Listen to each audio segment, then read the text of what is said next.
Good afternoon, everybody. I think we've managed to admit everybody to the meeting. We've had 2 apologies, one from Kirsty Hunt at Begcat and one from Mark Owen at Stanguide. I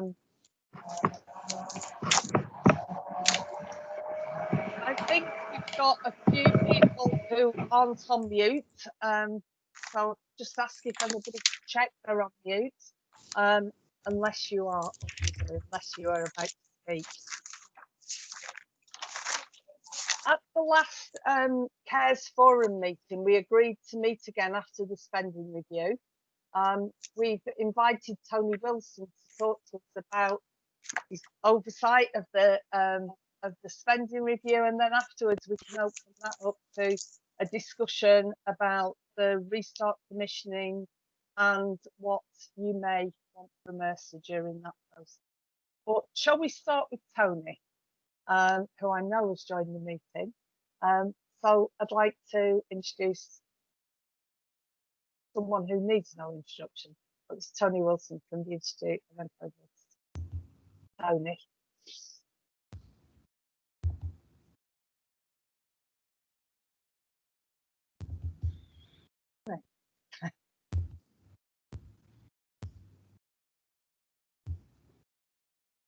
I'm not sure where Tony is at the moment.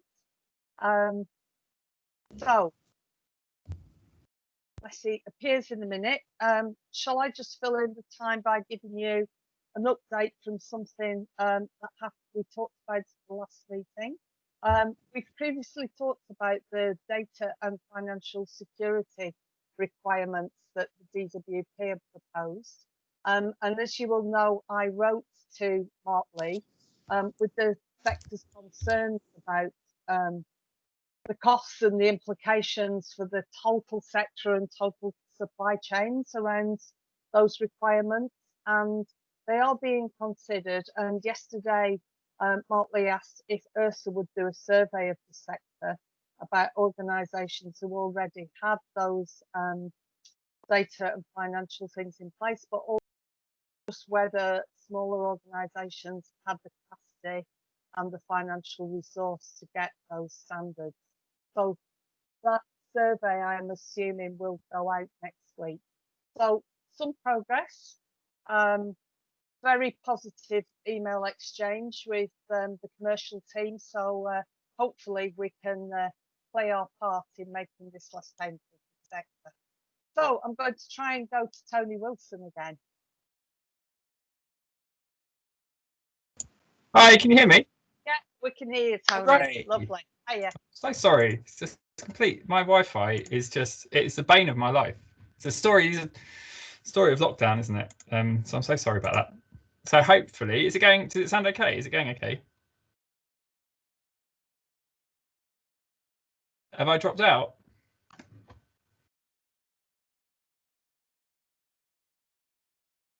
No, you're fine. We can hear you. You can hear me? Yes. Okay. Good. Okie doke. So look, should I just go straight into sharing a presentation and we'll just see how?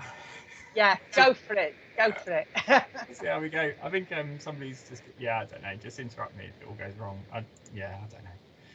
I think it's Virgin. I'm switching to BT on Monday, which is like just going to be. I'm hoping it's going to be life changing. But then I was just downstairs and we got some work downstairs, and the fellow there was saying BT's even worse. So I'm not feeling particularly. Anyway, it's Friday. That's good news. Okay. So let's see how we go. I'm going to just run through some slides. Firstly, around where we are in the labour market. I'll try not to spend too long on that, but I think it might be helpful for a bit of scene setting. And then I'll talk about what was in the spending review, focusing on the labour market stuff, obviously, and then just a quick my take on how this stacks up. What's good, what's bad. So in terms of the challenge that we're facing, the impacts of the crisis. So we're pretty much, this is us in the yellow over at the far end, along with Spain, France, Italy and the Czech Republic as the countries who have seen the largest, or likely to see, according to the OECD, the largest economic impacts from the COVID-19 crisis, and significantly larger, significantly greater, 14%, nearly double the the average impact, which is about 9%. This is driven in particular by the fact that our economy has a relatively higher share of stuff that involves being, seeing people, being around people, going out and, shopping, eating out, etc. Particularly exposed on the crisis. But we're only now seeing this come through in the data, and I'll come back to that in a sec. This has been nowhere near as bad as we thought in the labour market impacts. These are pretty significant falls in employment, and I'll talk about that in a minute. The rise in unemployment has been tiny for the level of shock that we've had.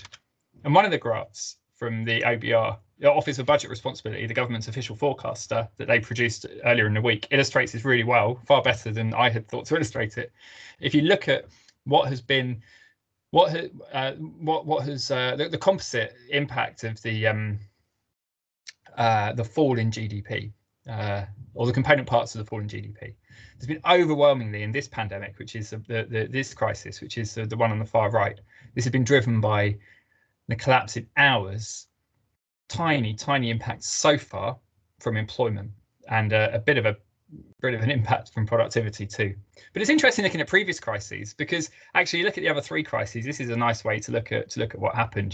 The last crisis was characterized by really significant impacts through hours and productivity, and not much of an employment impact, actually, given the scale of the Great Recession. We saw 1 million more unemployed. But you go back to the 90s and the 80s, we were talking about unemployment being well above 3 million, and much more of the hit being felt on employment than on hours and on productivity. And I think that's important, just an important sort of thought to hold, because some of this does actually reflect the flexibility of our labour market, and it's why I'm a little sceptical now about some of the forecasts for what's going to happen next. Just looking at what's happening on the fall in employment, then we think about 1 million people have lost paid work in the crisis. Have lost paid work in the crisis, but the fall in official employment measure has only been about 600,000. That's still a massive and sudden effect, but there's been a significant number of people who have left employments, who have not been paid but are still reporting as being employed and haven't been furloughed, particularly people in like casual and short-term work, and often people where being on universal credit is topping up income to a similar extent to the furlough scheme would have done anyway. So there's a little bit of kind of hidden worklessness as well in the system at the moment, but it's significant impacts. Interestingly, as you'd sort of expect, that's translated into inactivity so far more than it has unemployment. And actually what we're seeing now with rising unemployment is largely the impacts of the first crisis, the impacts of lockdown, feeding through, and to some extent the slow recovery since then, and the inability of people to get jobs during the recovery period. We're really seeing those first impacts feeding through now, and part of what's driving unemployment growth is more people who are economically inactive now starting to look for work. When you look, it's a bit hard to see the centre line here, but just have a look. If you look on the left, the line 0, so above 0 is positive increases, below 0 is declines, and so this is showing the composition of the change in employment for men and for women, by full-time and part-time work, and by self-employed and employee or dependent employment. So what this shows is the falls in sorry, I've just got a ping there. The falls in employment for men are being driven by huge falls in self-employment, particularly full-time, but also part-time.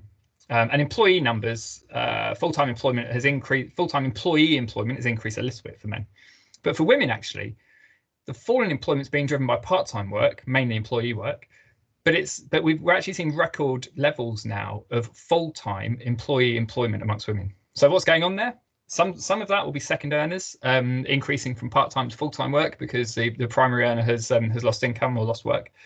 Part of it too will probably be how employers have responded to furlough, where they'll be furloughing some people entirely and bringing back others full-time instead of part-time, for example. But it does, different impacts. And what we haven't actually seen in the stats yet has been, big rises in part-time work, which is what you'd sort of expect if you were seeing impacts through hours rather than through employment, unemployment. I think we'll see more of that in future. A lot of those who slipped through the cracks have ended up on the claimant count. I haven't really got time to talk about this, but the claimant count is at has increased by record amounts in the last few months. It's not a perfect measure of unemployment, but it's a decent measure of what's going to happen with the restart program, which I'll come back to. But it's worth saying, the biggest impacts in this crisis so far have been on people in low-paid, less secure work, and people like the self-employed. And this is from work we did right at the start of the crisis, showing how the proportion of workers reporting as being away from work was twice as high. This is furlough in effect, twice as high for low paid workers as it was for people on higher pay.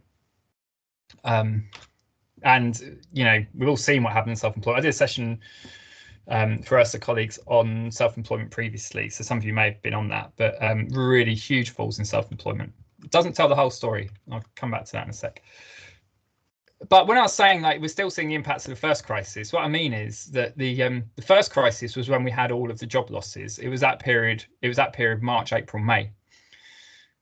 Job losses and job exits have recovered a little bit and forward. So it's the last two observations, the last 2 points on these lines that we want to focus on for the crisis impacts. The yellow line shows the number of people leaving work, going from work to worklessness. Astronomical levels. Back up at the levels it was in 2009 in a single quarter. It got from kind of from a very low trend position to like the peak it hit last recession in a single 3-month period. It's recovered a bit in July to September. We'll see in October to December it will recover even further. Can be really pretty confident about that. But interestingly, it's the flows into work that now are accounting for as much of the impact on unemployment, on employment, I should say, because some of it's inactivity, but it's as much about flows into work, the blue line being too low, as it is about the yellow line being high. So if either one of those lines was back at trend, then employment would have been flat over the summer. It wouldn't have kept rising. So I do think we've got a real challenge in getting hiring going. We've had in the last 5 years, we've had decent levels of employment growth, and it's been driven by fewer people leaving work, but also a lot more people going back into work.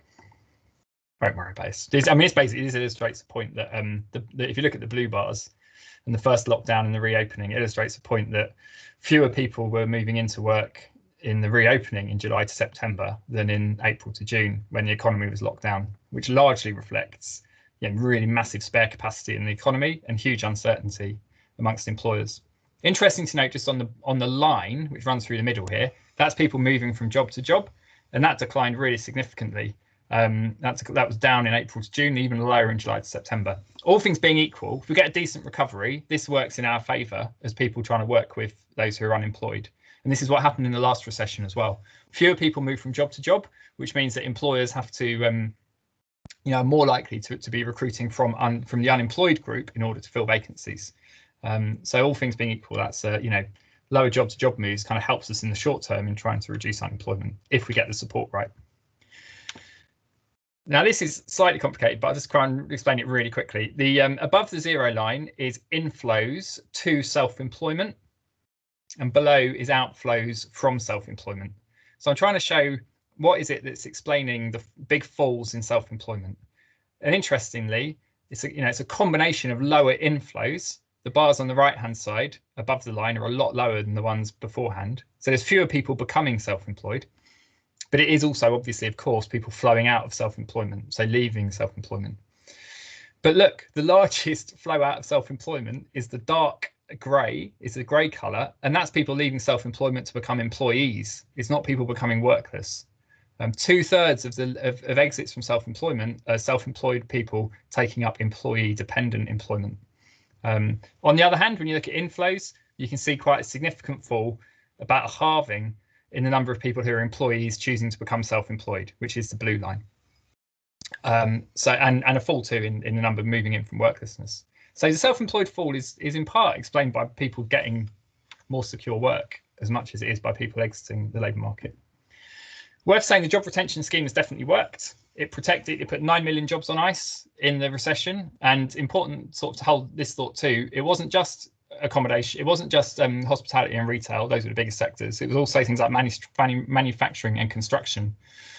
And they're very cyclical sectors. So, we tend to see a lot of job losses when the economy slows down in those two sectors. They can also recover quite quickly if you get the support right. But when I mentioned about spare capacity earlier, a large part of what's explaining spare capacity is that we've seen huge numbers of people coming back from furlough. It peaked at 9 million, which you can more or less see here. This isn't quite the same thing. This is people away from work in the labour force survey, but it's a decent measure of and timely measure who still had a job but wasn't actually working in that job. That peaked at 9 million in the depths of the crisis at the end of April. By the time we get to the end of September, it's about 3.5 million, 3.8 million, and that's only about 1.5 million higher than pre-crisis levels, because people are away. They can be away because of long-term sickness, because of long-term leave, sabbaticals, or because or maternity leave, for example. So there are always people away from work, but the excess number away from work is probably only about 1.5 million by the end of September. And that difference, that kind of 5 million fall, gosh, we haven't seen a 5 million increase in unemployment. We haven't seen a 5 million increase in redundancies. Overwhelmingly, people who are on furlough have come back to work, and overwhelmingly that's been to the same employer. At time of weak demand, that does make it very hard for employers to create new jobs. It creates a lot of spare capacity. We have nonetheless seen really big increases in redundancies. So I just updated this morning because there was new redundancy data out today that BBC has published.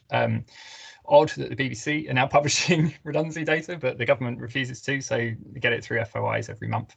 But the blue line here is a quarterly figure of the number of HR1s, number of redundancy notifications for larger redundancy exercises, and the peak is just phenomenally high.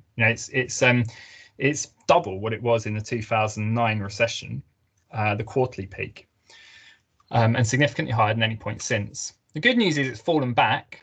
Although it's fallen back, the quarterly average is still at the level, or just above the level it was in the 2009 recession, but it is falling back. But the yellow line, which shows actual redundancies lag HR1 notifications. So actual redundancies are going to keep rising. They're going to peak, I think, at about 450,000. So that yellow line will be just off the scale of this chart. And that will peak possibly not in the data released in December. It might be in the data released in January. But then after that, that yellow line will start falling too. And important to note, this is still measured in the hundreds of thousands. We're not talking about millions of redundancies. Given the sheer scale of the crisis, this is better than it might have been, certainly better than it might have been. And it is an improving picture. Another graph, which I haven't put in here actually, which shows Google Trends searches for vacancies, and they map on remarkably well to HR1 data. So when people are looking, when there are big increases in numbers of people searching for the word redundancy on Google, it's at the same time there are big increases in people being told they're going to be made redundant. And the good news in November data up to just the end of last week was lowest again. It was right back to where it was about 6 months ago. So people searching for information about redundancies is now back almost to normal, which again gives us some hope that we're through the worst of it on redundancies. So, big challenge here, though, is how do we get hiring going? And this shows vacancy figures from the labour force survey, from the vacancy survey from the ONS. And if you can see the yellow line here, the yellow line is single month estimates and the blue line is quarterly averages. And the single month estimate for October, so just before we entered the second lockdown, was actually pretty good. It was above 600,000, first time in a while. So although I said hiring is really, really weak, there were signs in October that things were picking up again. And actually that 600,000, if we held at that kind of level or a bit higher, that would be back where we were in like 2012, 2013. So, we would be more into that V shape. It won't be a V, but, more towards a V shape in vacancy recovery.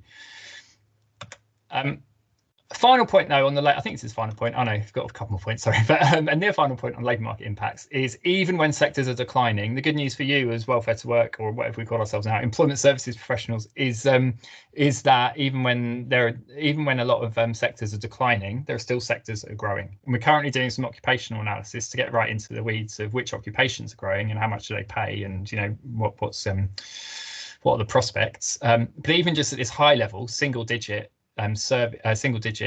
industry level, you can see the fall in employment's been driven by hospitality, by manufacturing, by construction, not so much by retail. Actually, there's a lot of change happening in retail, but retail employment is pretty much holding up, and it will continue to, I think.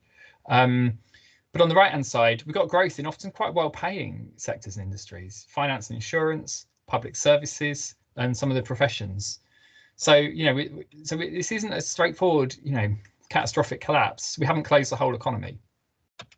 We're still working. Some of us are probably working more now than we were before. A word on ages. I don't need to labour this point. More than half of the fall in employment has been amongst young people, and young people only account for about 1 in 8 of the workforce. So that's a massively disproportionate impact. It's pretty disproportionate age 65 plus as well, because they make up a very small part of the workforce. And just worth saying on areas, oh no, actually I won't, we can come back to some of that another time. But look, looking ahead, the economy was recovering before the second lockdown, but vacancies and hiring were too low.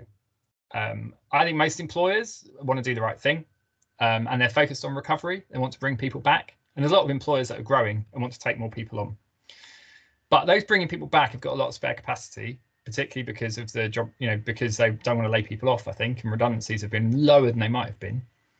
Demand is pretty weak, and there's a lot of uncertainty, particularly because of Brexit-related risks. So the big announcement a month ago was the extension of the job retention scheme. I'm not convinced it will make much odds, but it will probably help to protect and keep a lid on redundancies a bit further. But my hunch would be that kind of mass unemployment post JRS is probably looking a bit less likely now than a prolonged period of quite weak demands. And that will then lead into sort of steadily rising unemployment, and particularly longer term unemployment. So if you imagine, when in any recession you get massive job losses, that's an immediate rise in unemployment. But weak hiring means that unemployment continues to rise inexorably, particularly long term unemployment, but it takes longer to build up. But I think things might get going again quite quickly. So 5 minutes on the OBR, and then just 5 minutes on wrapping up and some thoughts. The OBR and the spending review, the OBR improved their well, actually no, they didn't particularly. The OBR GDP forecast is saying that there will be pretty much a permanent hit to the size of the economy. So the main blue line here is that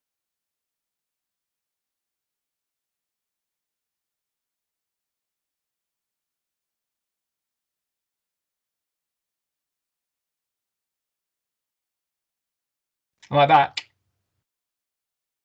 Hello, am I back? Yes, you are. Good. Can you still see my slides? I can't see them now. There we go. Hopefully you can.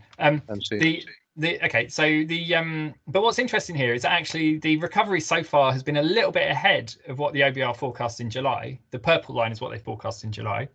But the OBR are kind of now adding in a kind of double dip from the November lockdown.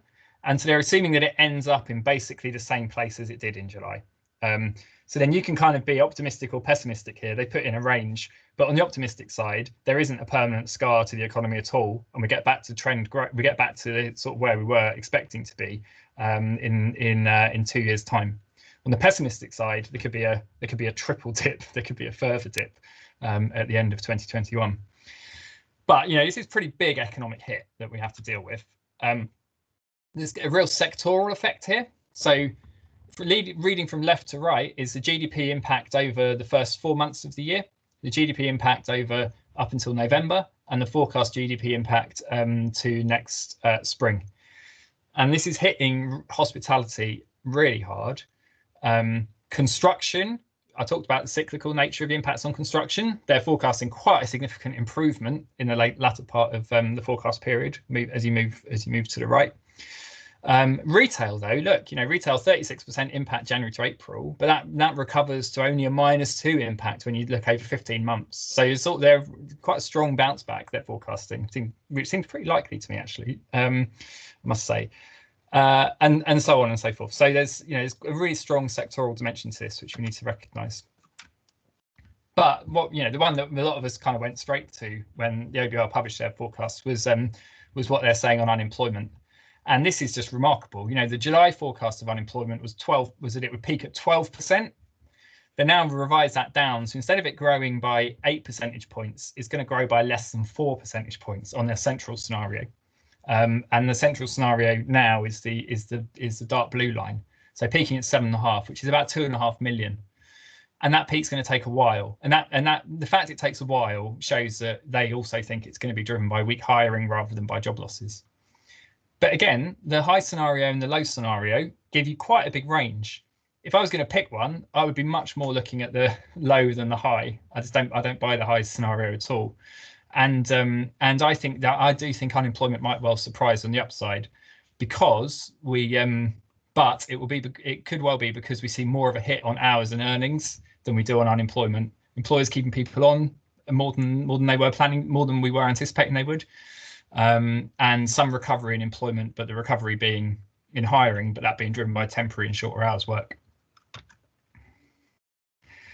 If that's the case, I mean, they're already actually forecasting quite a significant hit to earnings. This shows earnings impacts. Again, the purple line was their original forecast, which was a kind of a big bounce back in earnings growth, although on the right hand thing, it shows still a permanent impact on earnings in the earlier forecast. Now they're forecasting a weaker bounce back. I think earnings could be weaker than this still, depending on what happens with employment. Part of this shows us something called the savings ratio. So how much of our money we keep. One of the things the OBR pointed out, well, other people pointed this out too, actually, but the OBR revised their forecasts on, was on how much forced saving there has been as a result of the pandemic. And this is in part, this also reflects the fact that government have protected incomes pretty well through job retention scheme and so on. You know, consumers have got a lot of money in their pockets right now that they can spend on when the economy reopens, and that's going to sort of work in our favour. Lots of things work against us, but I thought I'd have one optimistic slide about something working in our favour. The trouble, though, if you just look at the black line on this is household incomes. So it's not GDP, it's how much money we've got in our pockets. And 2020 and 2021, we're going to see declines in average household incomes. You know, that we're going to be poorer overall. 22 onwards, it recovers, but that's pretty weak. You know, we're thinking about recovery from a recession, it bouncing up to 2% average growth is pretty weak. You know, we're not going to feel well off in the next few years. And that's got all sorts of implications. So, you know, this may not end up being a massive recession, but it's going to really feel like a squeeze for quite some years. Final point. I've talked for too long, but the policy response. How do we stack up? I think there are 5 areas. There are 5 ways that I think about this. One is how, you know, protecting jobs and incomes. The second is helping people out of work to get jobs. The third is supporting retraining. The fourth is support for most disadvantaged. And the fifth is the demand side. Where are the jobs? Protecting jobs and incomes, the government has done well. You know, we can argue about the job retention scheme having some gaps in it. We can argue about self-employment income support not being sufficient, you know, not having sufficient coverage. But overall, you know, it's been a good job. Help for the unemployed. You know, the government, everything that we have called for, the government have done. I'm not saying that's because we call for it by any means, but there isn't really much that they might have done that they could have done that they haven't. So doubling work coach capacity, more investment in flexible support funds and in other services, the JETS program, and now the Restart program. So that's great. Skills and retraining is a complete blind spot. You know, there's virtually nothing in terms of new money to support retraining. And we're seeing a massive, huge fall in apprenticeships, which is the main means by which we kind of co-fund or subsidise workplace training. I don't know what's going on there, but it's baffling. Support for the most disadvantaged, I'm pretty worried about. You know, we've had a lot around young people, and they are a disadvantaged group clearly in the labour market. Not all of them, but many are. But I am concerned about the lack of any new measures to support people with health conditions and disabled people, and support those living in the most disadvantaged areas and other disadvantaged, multiply disadvantaged groups. And this matters because in a recession, you know, when the labour market is weaker and demand and competition is greater, then, you know, you need to run to stand still in supporting people further from work. It is not enough to spend the same amount of money and expect that people will be able to hold their own, because they won't. So we need to be spending more. And we've made this mistake in like the last 3 recessions of focusing on the change rather than what stayed the same. What's changed is a lot of short-term unemployment, which will become long-term. What stayed the same is more than 2 million people out of work due to long-term ill health, nearly 1 million young people who are not in education, employment and training, usually because of ill health.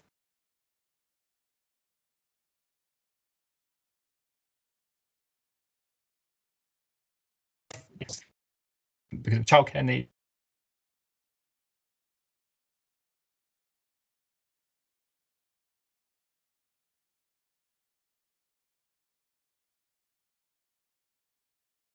Just lost you, Tony. Should we just bear with him and see if we get him back? I also have Virgin Media. I know the problem.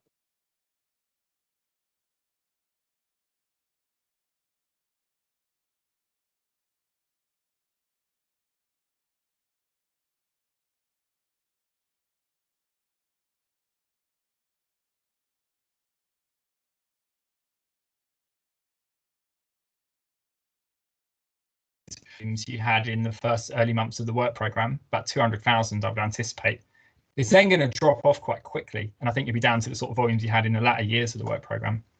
And I think we've got a real challenge in joining this up locally. Like a lot of water has passed in the last 10 years around devolution. There's a lot of money now held locally, and combined authorities are playing an increasing role, local enterprise partnerships too. I think there needs to be a much greater effort amongst providers in working locally than there was in the work programme.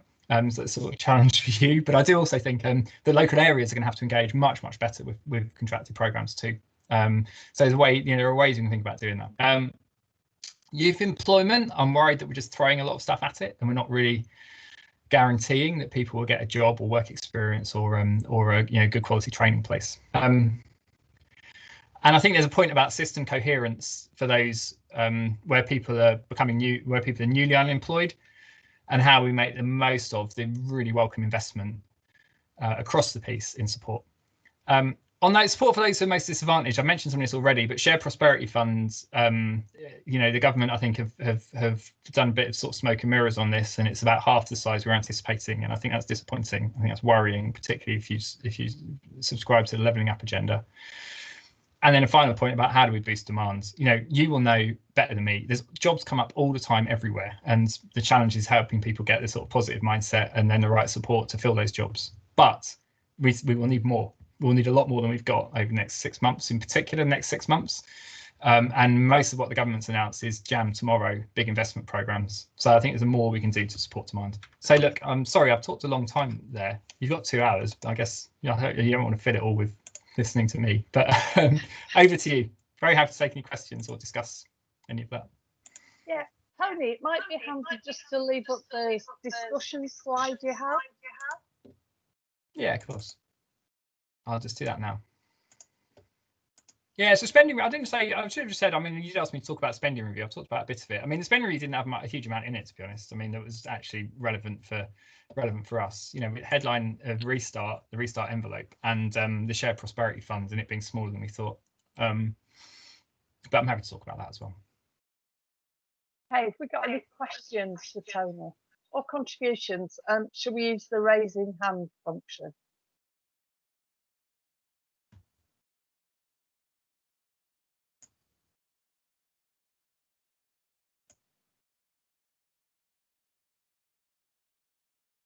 Colin, I can see Colin's hand first.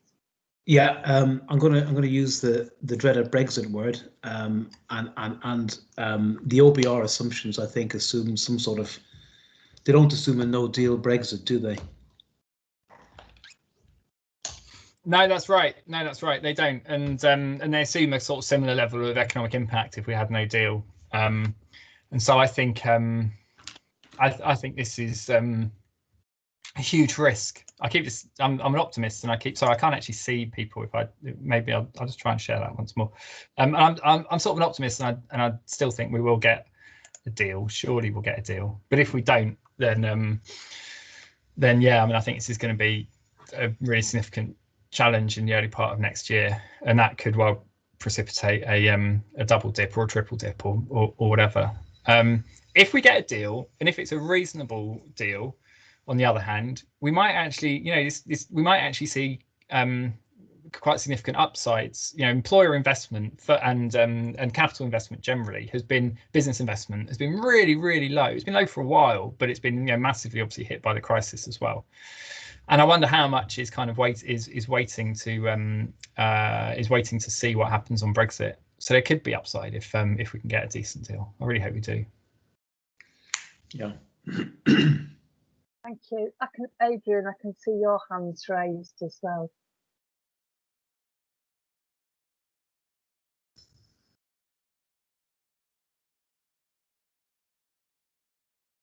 Adrian Butcher. Sorry, I forgot to unmute myself. Do apologies. Couple of things, really. I was reading the FT yesterday. They were feeling there's an inadequate training response. I think a part of my question to you is, do we have anything that indicates the speed of migration of old jobs to new? So you have said you felt retail will recover to pretty much where it was before. I do question, in the light of COVID accelerating non-face-to-face retail. And then again, is there enough effort to not only decide what the new jobs are, but to really orient people, young people especially, in the direction of those new jobs, rather than just having them apply for jobs that may or may not exist in the same quantity as before? Yeah, so I think those are two great questions. On retail, I think the retail share of the economy will recover to where it was. I'm sure it will. And that's face-to-face retail with No, face-to-face but jobs. I was about to say retail employment, I think, will be lower. That's the point, yeah. What I don't think is that it's going to be anything. I don't think it's going to be like a bloodbath, as it were, because it's held up pretty well, and it's not just furlough that's made it hold up pretty well. When the economy reopens, apart from in London's taken a real hit, but in large parts of the economy, like footfall was returning, more so in kind of provincial towns and cities than in the major cities, because a lot of the major city sort of footfall is driven by commuting and so on. And there'll be a change. So there'll be a big change from jobs that are supporting sort of face-to-face retail, supporting online retail. But I do think I don't see the sort of death of the high street quite in stark terms as have been projected. So it might so what is it, 4 million people now working retail right now. That I'm sure it'll be smaller. I'm sure it'll be smaller in like 5-10 years. I don't know it's going to be a massive adjustment in the immediate term. I might well be proved wrong on that. On the sort of speed of adjustment generally, yeah, I mean, I think this is the challenge for all of you and for policymakers too. Is what does that mean in practice locally, and how far are the jobs that are being created jobs that can be filled without kind of more specialist training interventions, for example?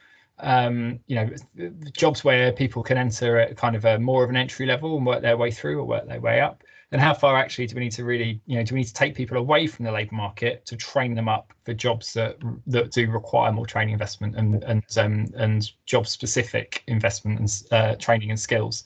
Yeah, and there's a supplementary to that. Therefore, if you look at green jobs, everybody talks about green jobs. Do you think enough is being done to say what a green job looks like? Because in fact, many of them may be maintaining windmills or whatever, but I don't know if youth are being enough inspiration to say green jobs, it's big. Here are some of the green jobs that will exist, and here are some of the skills that you need, both to, like us, private skills providers and also public education providers, to actually point people at the new opportunities and very specifically the new skills needed for the new roles. Sorry to take so long. No, we're doing some work on that right now with IPPR for a report that we'll publish in probably like February, March time. We should have some findings in January, and then part of the report will be a couple months later. But no, we're looking at this exactly right now. But what sorts of jobs, what skill levels? Well, what we're looking at is what jobs are declining that young people work in, and what sorts of skills are attached to those jobs. What are looking at future green jobs? What jobs are going to grow, and what skills do you need to do those? Exactly. And there's huge potential in green jobs, and the jobs potential, though, the economic potential is in all sorts of things, including wind farms. The jobs potential isn't really in wind farms, because once you've built a wind farm, this is advanced manufacturing. The whole point is not to employ a lot of actual people. You want machines to help you build it, and then you want stuff that can maintain itself or doesn't need much maintenance. But the jobs will be in all sorts of things. It'll be smart metering, it'll be loft insulation, loft lagging, it'll be installing thermal, installing heat pumps, installing photovoltaic things, etc. And these are jobs that you can do with really quite minimal training at some level, and then you need more specialist training to earn more money and do more of it and move up the sort of the chain, as it were. So these are things where we can actually build progression routes that are industry and local area specific, and that can bring people in early. And so we're doing work with CITB on these sorts of themes at the moment on the Construction Skills Fund. And a lot of that is about, it's quite traditional stuff that we know well. I don't think there's a massive number of new ideas here, but how do we get people sort of on site and with the skills they need to be doing the entry level work, and then help them to then acquire the skills and learn the skills on the job to progress. Then there are other cases, and we can. Digital is a great example of this as well. Actually, you know, we often think digital is all high value, high skilled work. I mean, it's not. A lot of it is call center work, and it's good. You know, it's valuable and it's decently paid work. But it's stuff where people can get in at the bottom, and then we can help them to progress, to develop a level of technical skill that brings with it, you know, more pay, more job security, more responsibility, and, you know, better quality work. In the US, the work advance model, it's a great model of supporting sector-based and kind of local city level. I dropped out. City level engagement. City level progression pathways, and it works really well in digital. So there's lots we can do, I think, to support retraining in a way that's still very jobs focused and that's kind of employment service led. Thank you. Okay, do we have any other questions for Tony?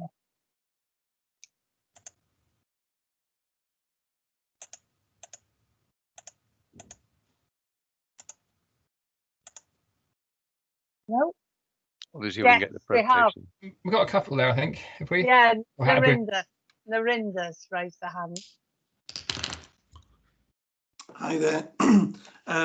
In earlier part of the presentation, you mentioned about self-employment and the fact that it's been a huge contributor to the levels of unemployment.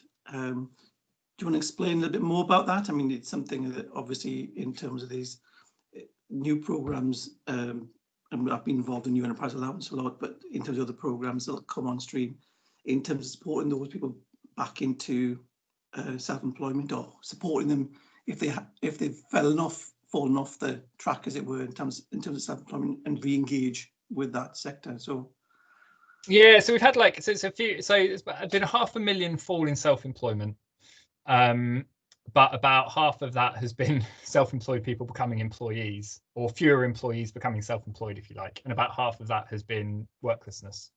What does that mean for sort of the policy response? I think there's a few things here. One is, you know, do we need to do more to support people who want to become self-employed? That's what tends to happen. You tend to see quite a lot of that coming out of crises, and I think we can learn quite a lot from what we've done before. New Enterprise Allowance is an example, but also we did some work a while ago with Maximus, thinking about support for low-income self-employed people and how we can support people to progress, you know, either to become employees or to move or to earn more in self-employment. And I think, you know, focusing in particular on wage progression, earnings progression for self-employed workers and good quality self-employment are really important. You know, a lot of people who enter self-employment, these are the things we were talking about the other week, a lot of people enter self-employment and, you know, are in really insecure and low paid work in effect. And so, you know, that's definitely something we need to address and to think about.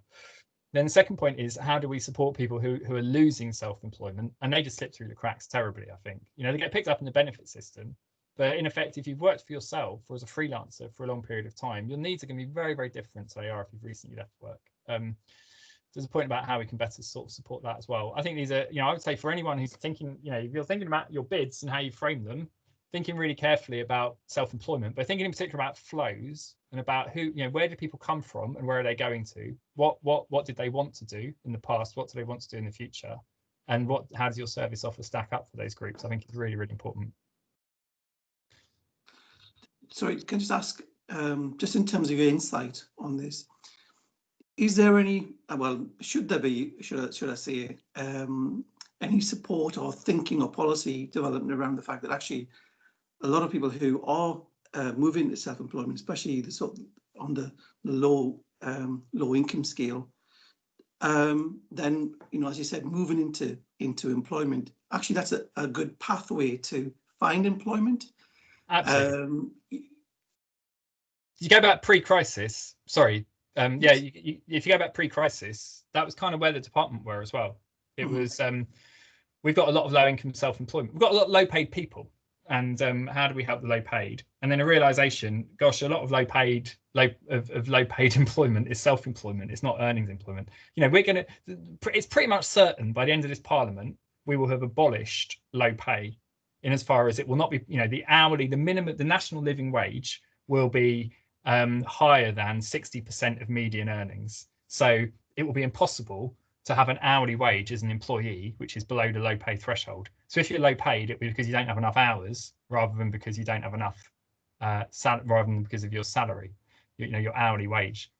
That is not the case for the self-employed. There's no national living wage for the self-employed. So the realization in government that actually, we need to do more to support self-employed people to earn more money.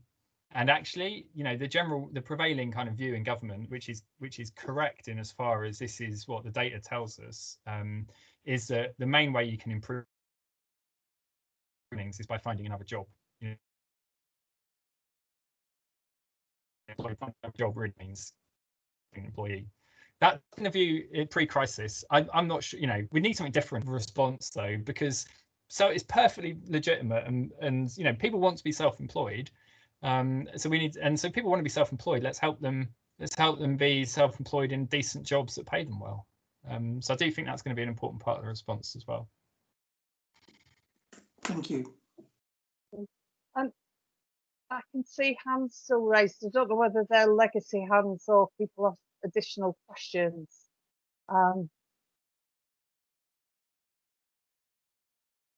No. Have we got anybody else who wants to ask Tony? We could call the session Ask Tony. Yeah, just one final question. There was some chatter in the news media about an increase in recent EU immigrants returning to their place of origin, and that, of course, is going to have a cushioning effect, isn't it, on the total unemployment number as far as the UK is concerned? Do you have any comments around that, or is that happening? Is there a flow? It's definitely happening. I mean, there's been a massive fall in EU massive fall in the number of people from EU countries working in the UK since the crisis began, and we've seen this and heard about this, particularly talking in we're doing a fair bit of work with local government in this crisis, and talking particularly to people about the construction industry, and it's European workers who worked in construction, sites closed down, they went home, which is not surprising. Some may well come back. Going home just before Brexit is a risk. If you hadn't already sorted out your new EU card, because you may not be able to get back in. But so that will mean that that's another reason why the fall in employment is slightly greater than the growth in unemployment. Part of this is population as well. I think on EU migration generally, there's a couple of ways. This is one point I would make, which is, I feel like, the evidence suggests as well that the big growth in EU migration made really very, very little difference to employment prospects for low-paid workers and to unemployment levels and to earnings. There's some evidence of negative effects, but generally, it led to more supply actually led ultimately to more demand. It led to a larger economy. But it was some negative effects. So I think the loss of EU workers may have some potential positive effects for people who are currently unemployed, who are looking for low-paid work. There'll be the labour pool will be a little bit smaller. People might have a better chance. But in the grand scheme of things, it is going to make the economy smaller, and that means there's going to be less employment demand. So some of this will balance out. But what happens in this crisis itself, I think what happened. It's probably been broadly beneficial for people who are out of work, because it does mean that there's potentially more opportunities. Okay, thanks. Anyone else? One final point I forgot to mention, which is sort of relevant for Restart and so on, but also generally, is I think if you subscribe to the view that this isn't necessarily going to be a mass unemployment recession, and I was one of the people when we saw the first claimant count data, thinking, oh my God, unemployment is going to go really high really fast.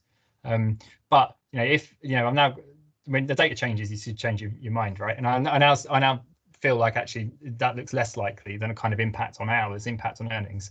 If that's the case, it's worth just comparing how we respond to this crisis with some of the problems we had in how we responded to the last one. And in particular, we focused so much on helping the unemployed and helping people get into any job that we kind of lost sight of the fact that many of the real challenges were happening for people who are in low-paid work and in insecure work, and people who are moving into low-paid and insecure work. Now, I don't know how far DWP are going to reflect that in the funding model for Restart. I also don't know if they're going to really invest in commissioning support for low-paid workers, although we were interested in that before the crisis. But I think those two things could be really, really important over the next few years. how are we making sure people get into good work that has prospects and that we can provide support in work to progress. And you know, anyone who worked on the work programme and says they've done that well is lying, I think. I mean, you know, on the huge amount the huge amount we don't yet know about how to do that well. And I think, but there are good examples too. I mean, which we can talk about another time. But then the second is, though, how do we actually reach people in low pay? Restart isn't going to be focused on that, but I wouldn't be surprised if in a year's time the department are commissioning, probably from underspends on Restart, you know, because it's 3 billion, it sounds ridiculously high. You know, commissioning support, which is around how do we support low paid workers to progress. Yeah, because we didn't do it well last time, and I think it's, you know, it's something we need to get better at. Okay, thank you. Any more final questions for Tony? George Selmer, I can see your hand up. Yes, I managed to take myself off mute. I've gotten a reputation in the last week or two for not managing to take myself off mute, but today I am the master of my mouse pad. Tony, really interesting stuff as always. I think I just wanted to pick up on the last point you made, which I think is really important. I think having been one of those that ran work program, I think one of the biggest frustrations for us that we could see exactly what was happening, and of course the program and the funding that you're implementing just didn't give you the tools you needed or the incentives you needed to do it. So we talked all the time in all sorts of meetings about how this was a growing problem, and then went back to helping more people into low-paid, insecure work because it was what we were being paid to do. I think it's really interesting, and I think it depends on how much the department have moved towards being more flexible in live running, doesn't it? Because actually there were things that DWP could have done to respond. They just move like it's like turning an oil tanker, isn't it? And as you rightly say, there's a huge amount of money in the restart that's been earmarked for Restart. So the spending review says 2.9 billion for over 1 million unemployed people. So if you do a quick bit of crude maths, that's about £3,000 an individual. But if you look at the work programme spend against referrals, the actual spend per head is about half of that. And I think you were musing on Twitter earlier this week, it either means a lot more support or a lot more people. Well, the other thing it could mean, of course, is that 3 billion is there for our worst case scenario. And actually, if we don't have to spend all of it, well, that'll be your Rishi will be very pleased when we give some of it back. But I wonder if the other thing, of course, they could do is, if that is the case, if Restart's underspending because the demand is not there for it in that way, but there is other demand pent up in the system, there's another need, they could move that money. And my question is, would DWP be prepared to act that flexibly? Would Treasury allow them to do it? And is the sector, this is my call to arms to the sector, are we able to demonstrate that we know enough about how to help people move from low pay and insecure work into higher paying, more secure work? Because actually, I suspect we haven't got a lot of evidence to show that we've done it in the past because we've never had the chance. And that's the other challenge, isn't it? So, not a question, but just some sort of your talk sparked off there, and I don't know if you've got any thoughts in response to that. Absolutely. So obviously, because I sort of bang on about anything, but yeah, absolutely, got thoughts on it. I mean, so one is like, there is some good evidence, but there's not a lot of it, and so they particularly thinking about these points about how do you work differently with employers, how do you work differently locally, how do you engage the right people. A lot of it is just about how do you reach people, and people in low paid work often don't want to progress. They're in a poor quality, low paid job. Progression might mean earning 50p an hour more and being at a greater risk of dismissal for getting things wrong, or having less control over your hours or whatever. So I mean, I've done a lot of work in this space over the years, actually, particularly on the Step Up programme in London, which we helped sort of co-design. And actually, I'll just put in the chat bar some work we've been doing as an institute. We've published a whole load of resources now, which is particularly focused on HR and employment, employer practice, how you drive changed employer behaviour, and what works in supporting progression in low-paid sectors. So we tend to focus as a sector on the individual. How do I help an individual to progress? Another way is to think about how do you get the employer kind of system, how do you get firms to be more supportive of progression even in low-paying sectors. So there's tons of stuff we can potentially do. On the question about would we do it, or how flexible and nimble will DWP be, I'm an optimist, and I think they've been, you know, one of the benefits of having a very centralized department is that it can actually respond pretty quickly. You know, they can pull the levers in a way that other departments can't. So I think a lot of this does come down to like leadership, political leadership. I'll probably leave it at that. And it comes down to how effectively you can join that up with other parts of the missing piece here. And I do think it's a blind spot for dealing, but not just how it commissions, just how it thinks about the problem and how it thinks about what needs to fit together. So I don't feel completely like down-hearted about it, but I do think it's going to be a bit of a slog. On the political point, I think it does partly depend on whether on how far ministers see this particular point as a problem, and because they're interested in levelling up, and because they're interested in what's happening in the north of England and in the red wall, blue wall, whatever you want to call it. Surely they'll be interested in the fact that that a lot more people are just in really low paid, poor quality work. And if we can't address that, we're not going to address the other things. It's not about infrastructure, really. It is obviously infrastructure is a really important part of it.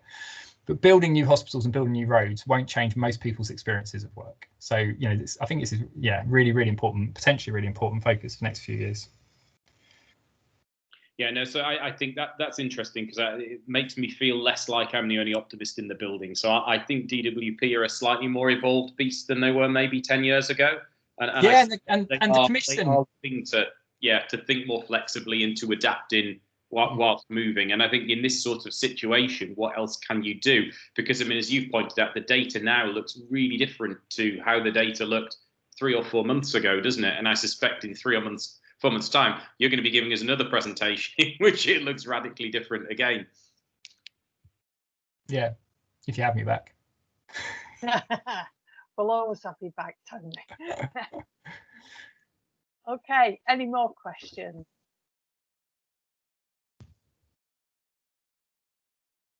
No.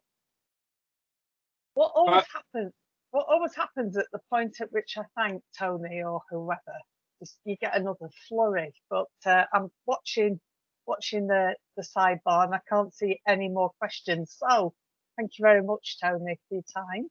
Oh no, thank you. For your wisdom and your information, as always. We discussed before, you're very welcome to stay for the second part of the meeting. So yeah, I'd love to. Thank you. Thank you. So second session, quite informal, just to talk about what ERSA can do to help you in the coming weeks as we move into the release of the ITT for Restart, what market engagement events you may want ERSA to coordinate, a little bit of feedback and input on whether you want to do things on a CPA basis or whether you want to actually have your own unique events which ERSA could promote or facilitate or whatever. And also, perhaps if we could also have a conversation around the announcement around Shared Prosperity Fund and the ESF reserves. But I don't want to just restrict the agenda to that because it was very much your request that we met again after the spending review. I can see a raised hand that I couldn't see before. Does somebody want to come in? Or is it we're moving on? Okay, let's move on. Okay, I think we might do some admin and lower everybody's hands so that I know what's going on. Okay, so shall we start with our response to the spending review and what as the sort of the forum of tier 1 and tier 2 organisations, what you want from ERSA at this point? And please open up your cameras if you speak, because I feel like I just look at a blank screen too often.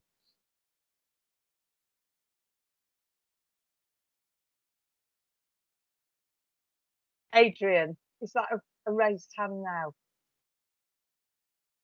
Sorry, it wasn't. No. But one thing actually that occurs to me that maybe might benefit everybody is there a way in which we can get a unified set of questions? There's still some to be resolved about Kickstart, because right now I'm plugged into about 3 or 4 rumour bills, And I guess we're overloading DWP, poor Nick, isn't it, Nick Riddle, with all these individual questions. And if we could almost package them up, because I think there are still, quite a few questions that people have, and people are kicking around what they think they heard from somebody in DWP.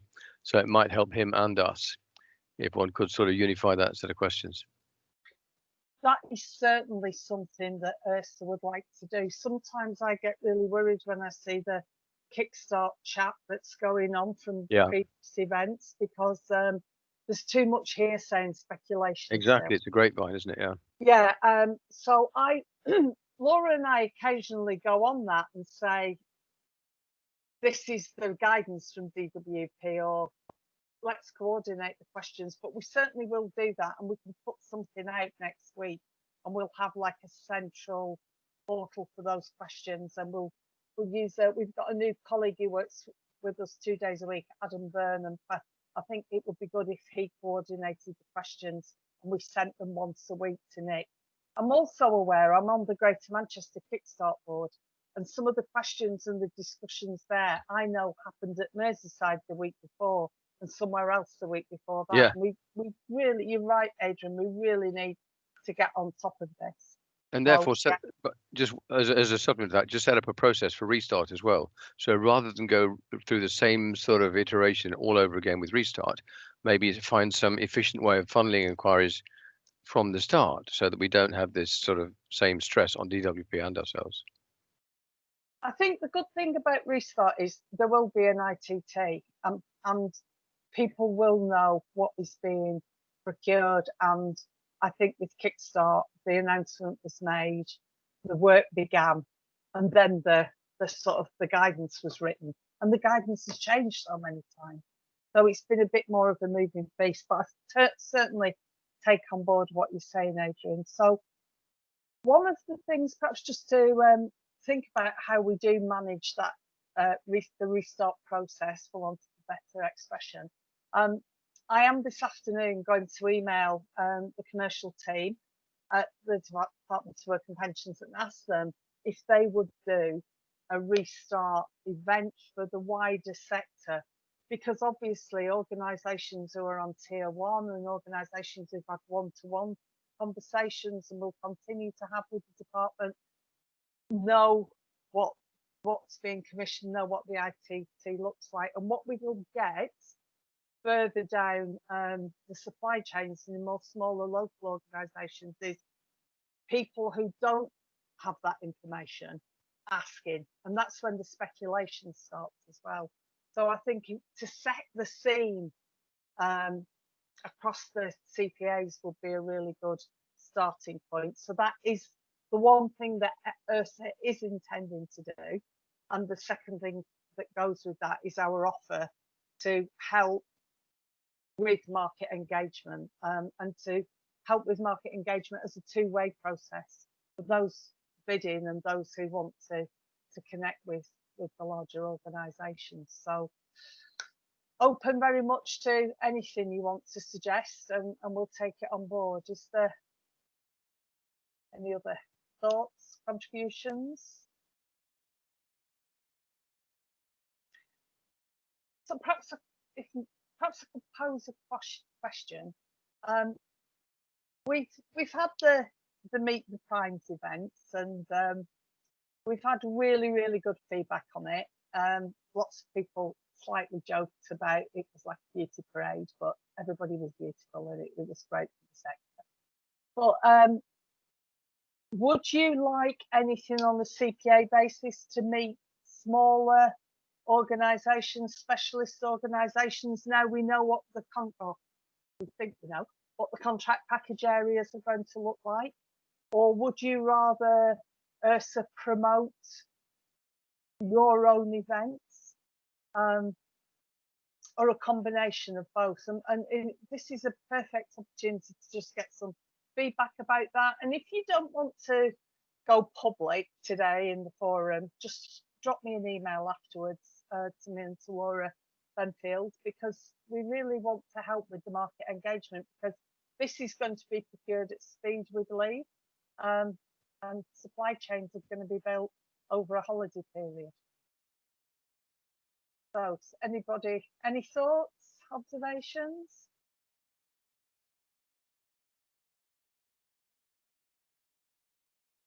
Okay, so maybe if people don't want to comment today, we could I'll email something out after this, and we can have some private conversation about that.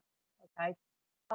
I think just if we move on a little bit, I did say at the beginning that I have in the last 24 hours been talking to Mark Lee about ERSA doing a survey around ISO 27001 and the Cyber Essentials Plus and the financial audits SOC 1 and SOC 2. So hopefully that goes out next week. We're just agreeing the format and the questions now with the commercial team.